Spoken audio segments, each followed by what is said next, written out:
Hello, everybody. Welcome along. It's the Benjamin Bloom Football Show. We are live on YouTube and on Periscope on Twitter. Make yourself known by hitting the thumbs up button or getting a comment in to let me know you are there and you are involved in this stream. And we are here today working on the match between Nottingham Forest and Fulham. Big one at the top of the championship. It's fourth versus fifth. And if the clocks stop now, this would be a playoff semi-final. And given the direction of travel of Brentford and the little gap in behind these two, this could well be a playoff semi-final in just a few weeks. So very, very interesting matchup, a little clash of styles, as we always say, where Forest are concerned, and should be a good watch. Remember, we did Forest at the weekend. They should have beaten Derby, shouldn't they? 97th minute equaliser and some silliness to not get over the line and score the 3 points there. And Fulham, well, despite Mitrovic getting that red card, not red card, getting that the retrospective suspension for the elbow on Ben White. They have won the last two games. They are not out of it. We're going to have a look at tonight's fixtures as well. And then we'll have a look at the Forest and Fulham form, the shape of the teams. We've got the lineups, and we'll get your predictions in the comments. First of all, let's have a look at not just tonight. Let's have a look at all of this midweek's fixtures. This is game week 42. We are nearly there. So Forest versus Fulham, that's the one we're covering right now. Reading versus Huddersfield, Brentford, Charlton, Luton, Barnsley. What a match that will be at 6 o'clock. Then at 7:45, Cardiff, they'll be casting an eye over this one. They're in sixth against Blackburn. Then tomorrow night at 3 p.m. on a Wednesday, by God, Millwall versus Borough. West Brom versus Derby at 5. We'll be covering that one tomorrow. Wigan, QPR, Birmingham, Swansea, Bristol City, Hull, Wednesday, and Preston go last at 7:45. And then, last of all, in fact, is Leeds United. We'll see what the state of play is, but we should be covering that one as well. And then, following that on the channel, we will have the championship game week review. Let's have a look at the league table. We'll focus in on this game here.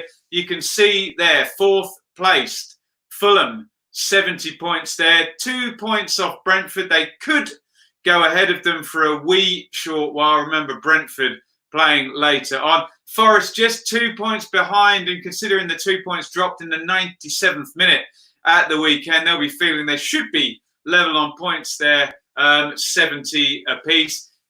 They're not. Cardiff just behind there, 4 points behind.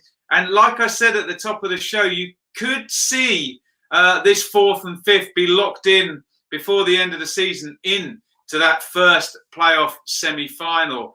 So there's going to be a lot of kind of battles marked out, ready for possibly going again in a playoff semi-final or a final in just a few weeks' time. Let's have a look at your comments, and then we will we'll go and have a look through the form, and then we'll have a look through the lineups and get your predictions. Bray says, "You are good." Thank you, Bray. Very kind. Chris is going to watch 2.5 games tonight. Nat says, "Is I follow any good?" Depends which game you get. Jim says, "You Reds, plenty of Forest in here at the weekend." Wonky 2-2. Oliver wants a draw as a Millwall fan. Eli's probably nervous because he's a Barnsley fan, and he is got that big shootout against Luton tonight. Russ in the chat, a Norwich fan. A Brentford fan says Wonky so he wants to draw. Charles, lots of draw calls here. I follow apparently works 99% of the time. Time for Charlton to turn prime Barca tonight, says MT does stuff. Katie says this is going to be a good game. I agree. Should be good. She's on Luton Barnsley as a Wigan fan. Baps 1-1, he's saying. Mark is going for a 2-2. Mike's going for a 1. Mr. E asks, how much do I think home advantage counts behind closed doors? Less than normal. We know that for sure. 1-1. Says Trevor, let's have a little look at the quick guide. Then we'll have a look at the form. In for goal there. Look at the bottom. 40% chance for Forest. 33 for Fulham. A bit closer in the betting. In fact, Fulham favourites with Betfair. 36% there. Remember though, betting prices is always based on what's been paid towards them. I can see Sabri Lamouchi on my screen waving his hands around, presumably talking about how tight and hard to beat his team are going to be. In fact, let's have a look at that and you'll see how hard Forest are to beat, because there is the last 10. A couple of weird home defeats, but that is it. Lost at home there, you can see, against Millwall and against Charlton. So 2 teams lower down in the table there. Forest have, in big games, they're drawn at West Brom. They've gone away to Cardiff there and won. And they've drawn at Derby. They have turned up in the big games. One would say that 3 wins in 10 is low, but one would also say that 2 defeats in 10 is low. So you can see the draws mounting up, which would tell us a lot about a team that's hard to beat and happy without the ball. But look at the top 4 there. Since lockdown, 8 points in 4 games. And frankly, they led going into the ends of both of those draws against Sheffield Wednesday and Derby. Let's make no bones about it. Forest are playing well. Their system is drilled. We know what their first 11 is supposed to be and supposed to do. And teams find it hard to play against them. So look, Forest are in a good place, in my opinion. Let's look at Fulham's last 10. More wins, 4 victories. And look, they come in splurges, don't they? 2 straight victories twice there. 3 defeats in there. Barnsley down there at home to Brentford and at Leeds, those 2 recent defeats at the start of lockdown. So what that tells us is in those big games, Fulham have lost recently, certainly post-lockdown. They do have a win against the top 6 side in there at home to Preston. Remember as well, talking about old Mitrovic, he's not around. And in those past 2 games there, they have kind of cobbled together victories, haven't they? Arter and Krissy scoring at QPR wouldn't have been the plan, but you'll take it. And a 95th minute winner against Birmingham. So when you see Forest, you see a team with a very clear plan that seems to be functioning to that plan. When you see Fulham, it's a little bit of a hodgepodge, and the plan is the front 3, and it hasn't quite worked for a lot of the season other than Mitrovic. Let's go to your comments before we go to the teams. Eli says, nervous is an understatement. If we lose, it's all over. I know what you mean. And remember those last 3 Barnsley games, horrible. And if Barnsley and Luton draw, they're both down. There is some sense in that, Waffler. Carl, I'm a Fulham fan. Last 5 games, loads of goals, but going 2-0 Forest, both on the break. Also, no Kearney. We'll have a look at the teams in a minute. Forest and not all that just shows what consistency does. Totally right, Oliver. Consistent plan, consistent team. I always say year 2 of the plan, you'll probably be in the top half of this division, just like that. Rico says, best 2 keepers on in the league today. I predict a Rodak Howler to give Graben a typical scrapper. Let's have a look at our teams for tonight. Fairly predictable from a Forest point of view, but Combs already called it. Big Tom Kearney-shaped hole in that Fulham team. You take Mitrovic out, but you take out Mitrovic and Kearney, and Fulham seriously weakened there. Let's look at the Forest team first anyway. Across the back, well, look, basically across the whole team is pretty much as expected, isn't it? So Samba in goal. Who was it? Rico said one of the best in the league. I would agree. Not good at the weekend against Derby. Couple of slips and definitely culpable for the goal, along with Joe Worrell, obviously. Back 4 is good for Forest. Nicely balanced. Figueiredo and Worrell there are proper defenders, aren't they? Ribeiro and Cash will get forward, especially Cash, converted winger down that side. He's been very, very good this season, and they are well drilled. And part of their being well drilled is the 2 sat in front of them. Ben Watson, so experienced, so clever. You won't get anyone on that pitch read the game better than him. Sam Bissau, maybe a bit more physicality than Watson, but certainly when he plays, Forest's win percentage goes up a fair amount. And we know the plan from the three off the front. Lolly will come in on that left foot and will cross and shoot anytime he gets space. Dangerous player, Lolly. Amiobi, sometimes I wonder if he knows what he's going to do. But definitely Lamouchi's been the best manager for Sammy Amiobi that I've seen. And Thiago Silva's improved through the season. I think he's one player who maybe took a little while to follow all the instructions, but there is João Carvalho there, and Silva has played himself into that number 10 position, looking good. And of course, Lewis Graben up the top. My normal metric for a good striker is if they played most of the games, would they score 20 goals? Well, Graben just does all of the time. Remember, Forest are set up to be nice and solid, good team shape. You won't see that square at the back, Figueiredo, Worrell, Watson, Sal move a lot. You will see Ribeiro and Cash get forward, but look for a very stiff and solid team shape, and look for the quality of Lolly and Graben particularly, and Silva and Amiobi. They won't create many chances, but the chances they will create will likely be high percentage and will likely be taken, especially by Lolly and Graben. Let me know if you agree, disagree in the comments. Fulham, as Colm said in the chat, weakened. Obviously, Mitrovic is the best striker in the league. We pretty much all agree with that. Kearney, though, is a hell of a player at this level in central midfield. He is not there. Rodak in goal, Hector and Ream, Brian and Adoy is a pretty settled back four, although you would admit Fulham don't have a right back, do they? Dennis Adoy is not a right back. He's a centre back. They've tried with Sessegnon. I think they've tried others as well. Who was the lad? Congolo that they took on loan from Huddersfield as well. Definitely unbalanced at the back there. You'd expect more coming down Joe Bryan's side than Dennis Adoy's side.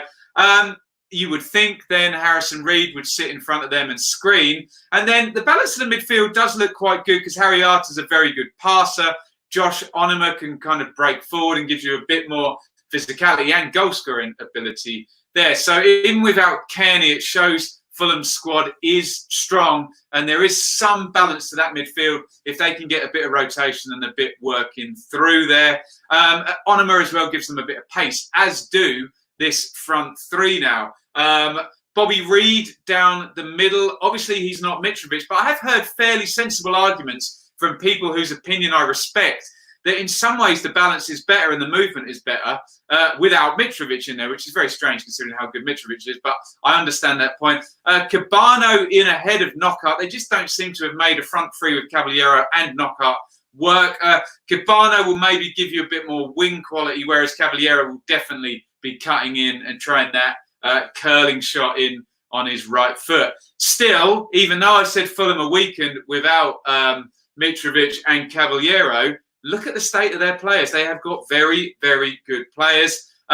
We know on the benches, though, I think most people in the chat would agree where the stronger manager is. And in the battles with Thomas Frank and Scott Parker and Marcelo Bielsa and Scott Parker has come off second best a couple of times. Let's read your comments. Then we will look at the benches. Trent, could be a warm-up for the playoff semis. Totally agree. Anton says, don't understand this bigging up of a dull Forest team. Not a fan of any particular club in the Championship, but as a football lover, hope for Leeds, Brentford, and anyone but Forest to be promoted. Well, we're entitled to your opinion, Anton. I always argue that if a team is dull or what have you, then other teams should be able to beat them. I'm just seeing some footage of Forest going away to Fulham here and scoring a beautiful goal by Graben earlier in the season. Didn't look that dull to me, but I respect everyone's opinion. I would have thought Krissy would have a start. I missed him out at right back, didn't I? Yeah, fair point.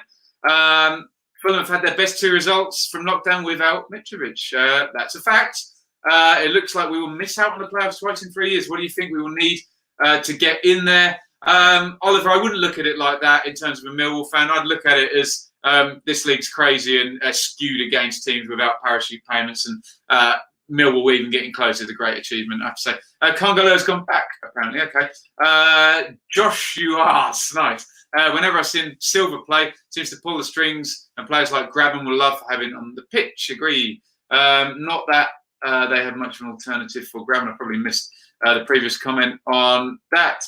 Fulham would have had autos wrapped up now with that squad and a decent manager. Wow. Most of our goals conceded come down the left, says Trevor. Interesting. Watson, brilliant player, says Katie, who will have seen him score the winning goal in the FA Cup final. Samba is meant to be a good keeper. I've not seen it. Smith says he's not. I've seen it. He is good, but he did have a bad game last time out, I will say. That Fulham left is incredibly defensively poor. Lolly to have a field day. Jim says, where's Kearney injured? So happy with that. Forest fan. Yep, he got a knock at the weekend. Knockhart is on the bench. Samba's handling is woeful, says Chris. And Paul says, hoping Barnsley win tonight. As a Rotherham fan, it could be another derby next year. Quick couple more. Dropping Knockout is a good move, in my opinion. Evening Ben, 2-1 Forest. Says, no, let's have a look at the benches real quick, see how this game could be changed. Nuno da Costa, we saw a typical performance from a Forest player under Lamucci. He's a 9, but he played down the right and did all his defending there. Carvalho, very expensive, but hasn't managed to get in the team. Diakabi, the Forest fans lamented, but Lamucci has put him on in recent games. Jenkinson, spare right back down there. Semedo, Dawson. Yates will be brought on if Forest are winning to shore up the midfield. Mighton came on for Graben and had that big chance at the weekend, which he missed. Look at the Fulham bench. Look, Mawson, McDonald, Johansson, Lamarchin. Think of the transfer fees for these guys as well. Christie, Knockout would be your one to change the game, wouldn't he? Sessignon and Jasper, I believe, is a young forward, is he? Someone will correct me in the comments if I have got that one wrong. Plenty of predictions for this one. Looking like it's going to be an interesting matchup. Last time out, we thought that Derby were going to take the game to Forest, and it turned out to be exactly the opposite way round. Forest did start really on the front foot here. Remember, Fulham have got a bit of a tendency to play slowly. So I wonder whether Forest will try the same thing. Wow. Stat up on my iPad there says Fulham with Mitrovic, 1.6 points per game. Without, 2.6 points per game. Statistically, over a quite small sample size, I will admit, Fulham's points per game is way better without Mitrovic. How very, very strange. And I said, I had heard that argument given. Bobby Reid up the top there. Bobby Reid is a perfectly capable striker in this league. Obviously, Mitrovic is an elite striker in this league, but very interesting that the stats back up what we were saying in there. Max says we've conceded 3 goals since the restart. All 3 have been in 93rd minute. Need to know how to kill the game off. Absolutely. Nat says 1-1. Tony says, to be fair, to Forest, they can be that dull to be in the top 6 after. They can't be that dull to be in the top 6 after 41 games. Yeah, and I mean, dull is subjective, isn't it? And winning is winning. Without Mitrovic, I think you need a Johansson in this Fulham team because Reid will struggle to be a pillar for possession and a 9. We know how much Parker loves possession. But maybe, Rico, just to flip that point on its head, maybe the midfielders don't ping that one into the front to Mitrovic facing the same way. Maybe they have an extra touch. Maybe they rotate a bit more. Maybe they slide it down the sides and get up and support. Maybe they play a slightly different way. Did I finish work today? No. What can I say? A very bizarre decision has been made by my work to send me on my way until the last day of term. I'm being paid, so don't worry. They needed to reduce the number of adults in the building. And I was one of them. So also, I am now guaranteed to not have work next academic year. So yes, we'll flash up the super chat plug in a minute. Mitrovic was in the team against 2 of the top 3 teams in the league, and we won against 2 poor teams. Yeah, that is a fair point. Nothing like lies, damned lies, than statistics for a confirmation bias. Is there? Rico said, I struggle to see how Onuma and Arta are going to deal with the inevitable Forest counters. That's a good point. Onuma will be able to, I think, with his pace. Arta, no, you wouldn't fancy. Arta is an on-the-ball, get the team ticking and the passing ticking type player. Very good passer. He'll have a high completion rate, but yes, if he's got Amiobi and or Lolly running at him, not good at all. Forest fans won't mind how dull it is. If goals are going in, they will be happy. Yeah, Again, that was one of the commenters that used the word dull. I like watching Forest. I sometimes find, look, I've watched Fulham this season against Blackburn where they were trying to get to grips with the season, and there was nothing more dull than watching them try and ping the ball round at the back and not quite do it fast enough, and then Blackburn realise and press in and close up. So dull is in the eye of the beholder, I think. But obviously I respect the commenter's view. Oliver says, worried about losing Jed Wallace in the close season. Have you seen the stats? He's defo one of the best in the league on paper. Absolutely. Noel, no problem at all, Noel. We will get off. I will get off my butt. I will work hard. You've seen my work ethic on the channel, and I will do my best to replace that income, hopefully, with some more of this. Wouldn't that be a fine thing? Trent, don't forget this is Lamouchi's first season. Most fans expected top half at best this season. That is very true on 2 counts. Yes, it is his first season, and the Forest fans will be expecting top half. However, Mr. Marianakis, I think, expects every year for Forest to be in the top 6. Does he not? I think Mitrovic, without Mitrovic, Fulham's wingers are more important. Totally agree with that. And the focal point changes a little bit, which is why I think it's strange that they haven't put Knockout in. But Scott Parker watches them train every day, doesn't he? All Leeds on me. Sorry I'm late. That's fine. Keep up the good work. Always plenty of Leeds fans in the chat. They will no doubt be all over a Fulham defeat or a draw in this one. One door closes, another one opens. Hopefully you're right, Mike.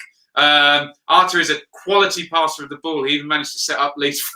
Stop it, Tony. That's naughty. Defo, a £10 million to £15 million player in Jed Wallace. That is where we are. Remember that transfer market's going to be depressed.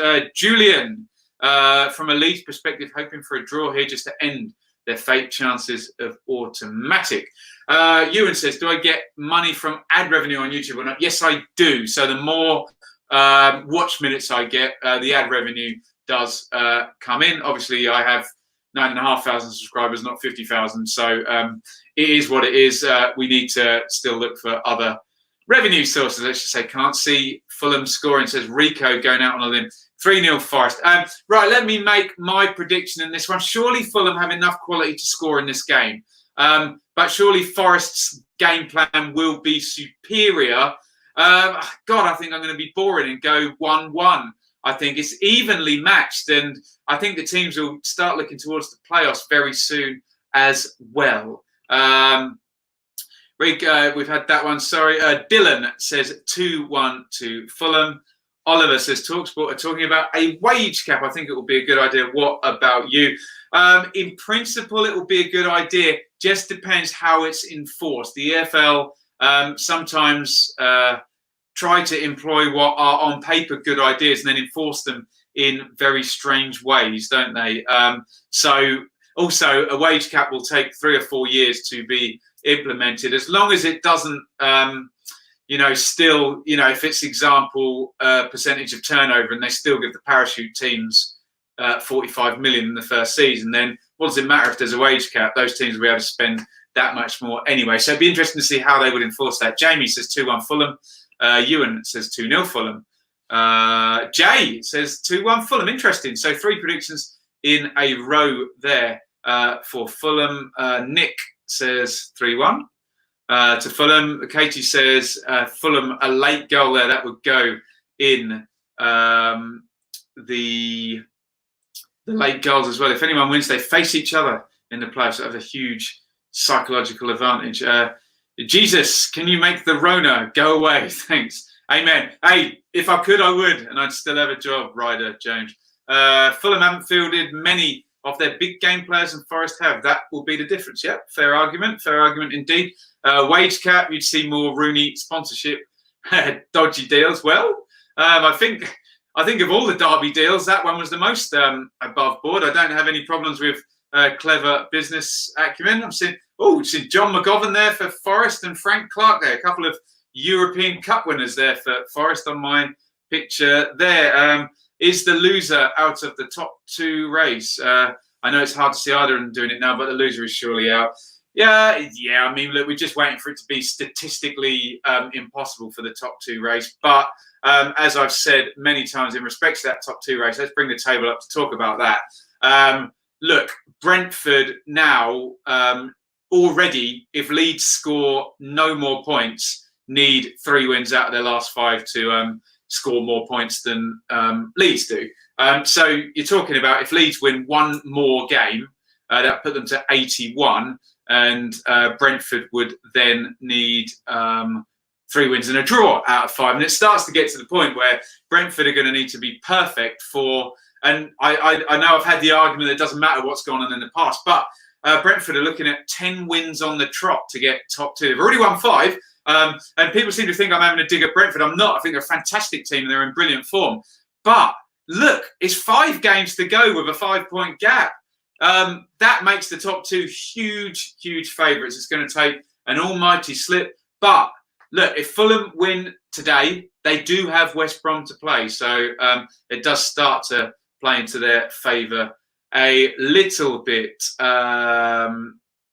Ewan says dodgy deals. Yes. I didn't say any of the Derby deals were dodgy, by the way. I said the least dodgy would be the Rooney one, indeed. So see, so it's hard to catch me out here. I promise it is.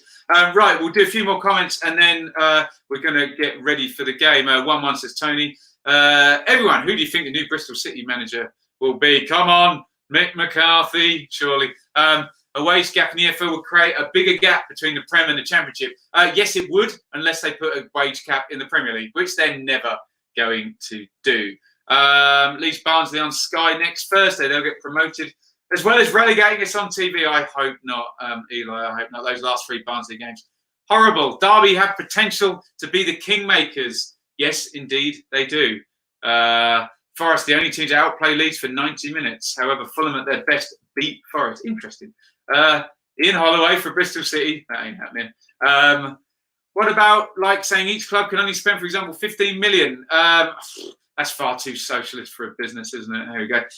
Anton says, dull. I mean, little possession, little goal threat. Even Hull scored more goals than Forest. For this level, they have a good defence, but you have to be a Forest player to enjoy such football. Yeah, and again, Anton, you are totally entitled to hold that view. I don't personally agree with it. I find them quite interesting. But a lot of people would agree with you, my friend. And it's nice that after recent events, we can have a sensible debate on here. Robbie Fowler has touted himself for the Birmingham job. What a striker Robbie Fowler was. There we go. Right, next 2 games, results critical. Absolutely, Mike. Guard of honour from Barnsley at Ellen Road. It's going to happen if they're up, isn't it? Got to be Houghton for Bristol City. Julian says, I've got Brentford getting 13, so we need to get 8. There you go. There you go. Need Cardiff to drop points tonight too. And Mark, you legend, $10 on the super chat.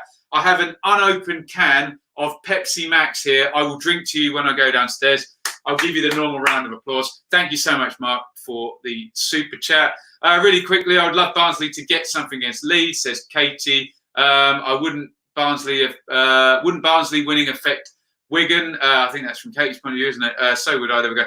Remember, Wigan still essentially got their destiny in their own hands. I think they've got Barnsley, Hull, and someone else down the bottom. Stoke? No, they've already played Stoke. There we go. Forest win tonight, says Marcus. We have the best record against top 6. There we go. Tony says it's just another style of football. Yeah, it is. And I think we have to be open to this. I like watching a Neil Warnock team play. I find it interesting. I like watching a Daniel Farker team, Bielsa, Frank, Parker, all these teams that want to pass it. Many, many ways to skin a cat. But if Anton finds it dull, then I've got no issue with that. Each to their own. It's, you know, if I like salt and vinegar crisps and someone likes cheese and onion crisps, they're not wrong, are they? Right. We really got to go. We're closing in on kickoff here. Brentford to win the playoffs, says Lewis. Noel says 3-2-1. Thumbs up, guys. There you go. Katie will talk more about that appeal. I'm seeing a very hairy Tim Ream come out with a hairband there in his lockdown hair. Quickly, Charlton have a good record against the top 6. Doesn't mean they'll beat Brentford. No, fair comment. When do you think Bristol City will announce the new manager? Soon. Right. Thank you so much, guys. When that whistle goes for half-time, leave it a minute or so. I will be back and I'll see you all at half-time. I have predicted a 1-1 here. Remember, I'm pretty much always wrong, despite all the logic and effort that goes into my predictions. So please, brilliant chat here. Thank you for the super chat as well. Who was that? It was Mark, wasn't it? Mark Hart, thank you so much. You can super chat after the fact if you're watching on delay in the comments, just hit the live chat button. And please come back and join me at halftime. Nottingham Forest versus Fulham, 4th versus 5th, a playoff semi-final rehearsal possibly. See you at halftime as Sky go to their turbo break.